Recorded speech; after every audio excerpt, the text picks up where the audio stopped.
Hi, friends. This is Adam Shoemaker, Rector at St. Stephen's Episcopal Church in downtown Charleston, back for another edition of Rector's Corner. I'm happy to have back with me the Reverend Furman Buchanan, a colleague of mine, Rector at Christ Church in Mount Pleasant, and an author. We're here to talk about Furman's latest book, Honest to Goodness, Discovering the Truth and Beauty of a Loving God. Furman, thank you for making the time to sit with me, have this conversation. We'll get into your newest book, but I know you have written other things, and I wonder if you could just get started by talking about other works that you have already published.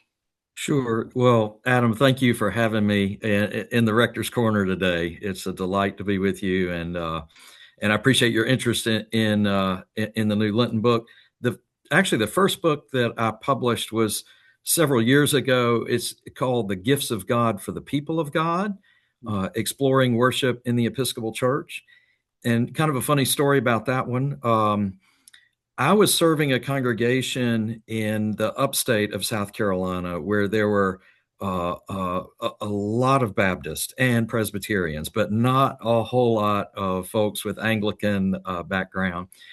And so what we would find is that we would get lots of visitors to our congregation on each Sunday, and people would come away with the feeling that we were friendly, but you could tell they did not know what they had just experienced. And so I decided to write a book that would be not overly didactic in its teaching style, but would use personal stories to illuminate and amplify each of the specific things that happen from the opening sentences to the dismissal.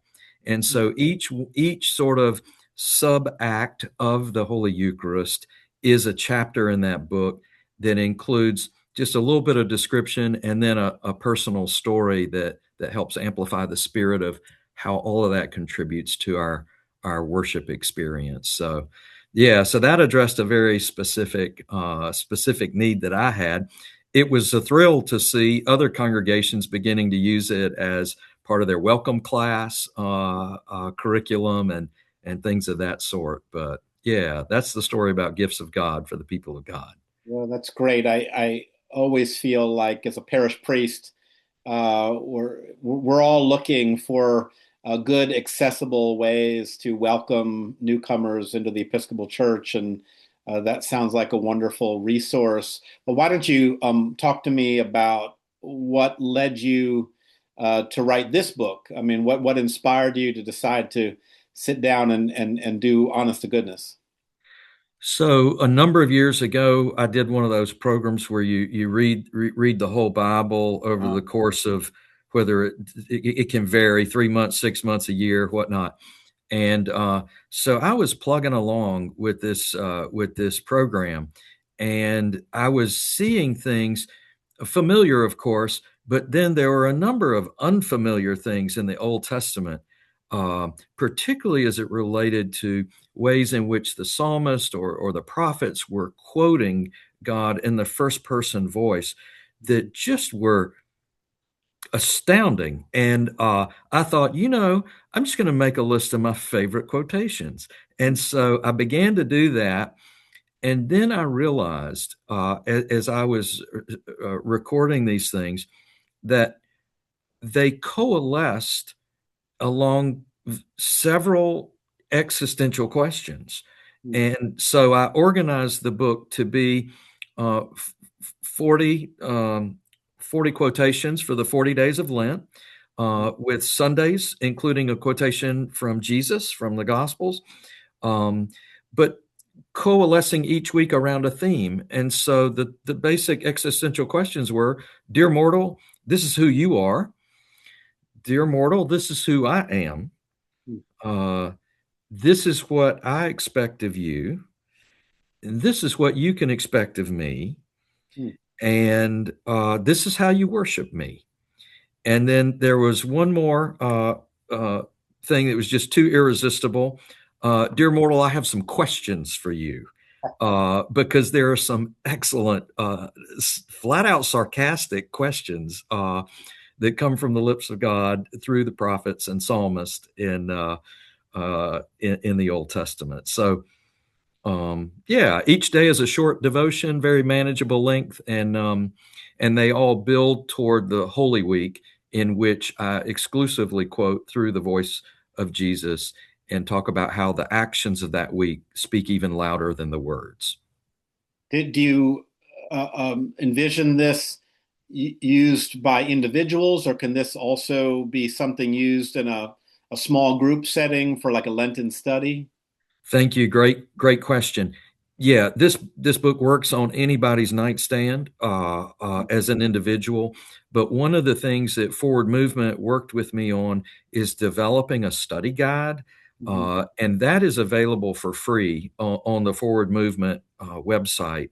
Under the product page for Honest to Goodness, you can add the study guide to your cart at no cost. That study guide would provide a clergy person or a lay person who wants to facilitate a small group to have talking points, not that repeat the meditations people have read at home, but that just kind of extend them and broaden and provide even more context from the Old Testament setting in which these stories, songs, and prophecies arose. Mhm. And so in a funny sort of way, I'm almost more excited about the study guide than I am, about the book itself, because I think it could be a powerful experience for small groups to come together to listen to the scripture, listen to the backdrop, and then have some thoughtful discussion questions to bat around with one another. That's great. Just a question out of curiosity about your process. Outside of your editors, did you have other conversation partners in putting a book like this together? And how long you've published two books? How long has it typically taken you from start to finish to complete these projects? Oh, so I'll try to describe the length. It's hard to. I'll say this: I'm a very slow writer and and editor, Uh-huh. and I am blessed by having good editors.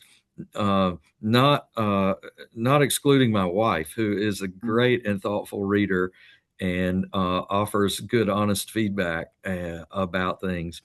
Um, and so I would say she is a partner, and I'm going to call out by name Rochelle Thompson, who works with Forward Movement, Mhm. is an absolutely fabulous editor, and it was a blessing to work with her, really on both of these books. And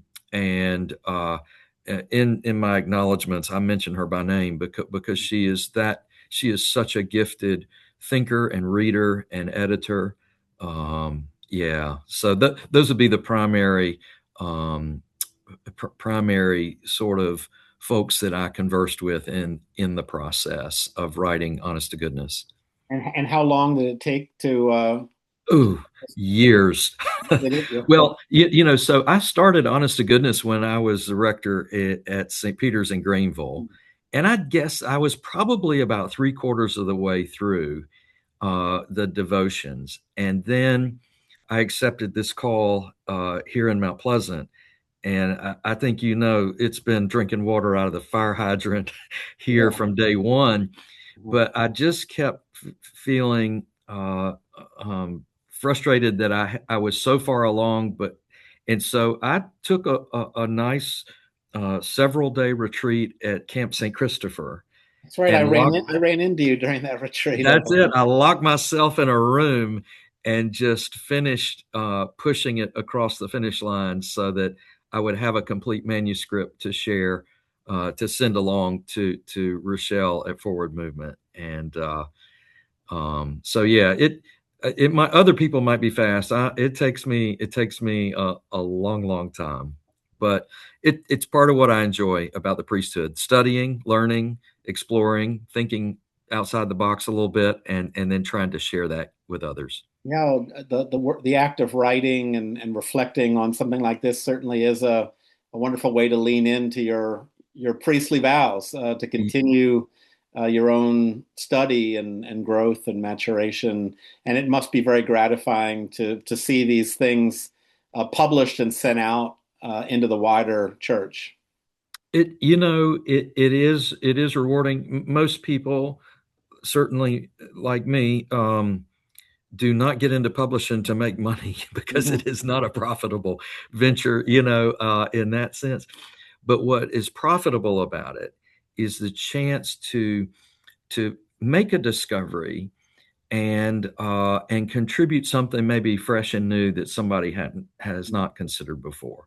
Look, you know this. We're living in a time where we are bombarded with Right. deceit, Hmm. deceit, deceit, deceit, violence, violence, violence. And the thing that is so remarkable for me about the scriptures is that we get a chance to meet or meet again uh, a God who comes to us with crystal clear honesty, very direct speech, um, and but compassion and mercy. And so that's why the subtitle is discovering, or maybe rediscovering for many of us, the truth and beauty of a loving God, Hmm. because that's the thread that runs through these things. Uh, and then I like to share things that are fun. And so, when I found in the scriptures a passage where God says, "I have tattooed you on my hands," uh, I said that needs to be written about. And then from Ezekiel, "I have put a ring in your nose." Uh, that needs to be explored. What is God talking about with jewelry in the nose? But and so there's some fun quotations alongside really, the deep and powerful and familiar ones. I am who I am, kind of passages. Yeah. That's great. That's great. Well, so how's the easiest way for folks to purchase copies of the book? Is that through Forward Movement's website? The book is available through any online retailer. So if people have a membership and can get free shipping, then and they want to buy a copy, that's the cheapest way to do it, of course, and avoid the shipping. However, if you're buying for a small group or something like that, there are volume discounts available on the Forward Movement website. And even if you're buying just 5 or 7 or 10 copies, there at 10 copies, you're just about getting it at wholesale when you buy from Forward Movement, just over $6 a piece. And so but yeah, it's in the distribution network, and so people can order it from any major bookseller. Terrific, terrific. Well, Furman, thank you for continuing to write, for continuing to gift the church with your writings. Thank you for the time you've taken to be with me, and for those listening in, thank you as well. This is being recorded ahead of Lent. It will be Lent by the time folks are listening to this, but certainly go out and get a copy of Furman's book and use it either on your own or with others for your prayer and devotion. I'll be back next month for another edition of Rector's Corner.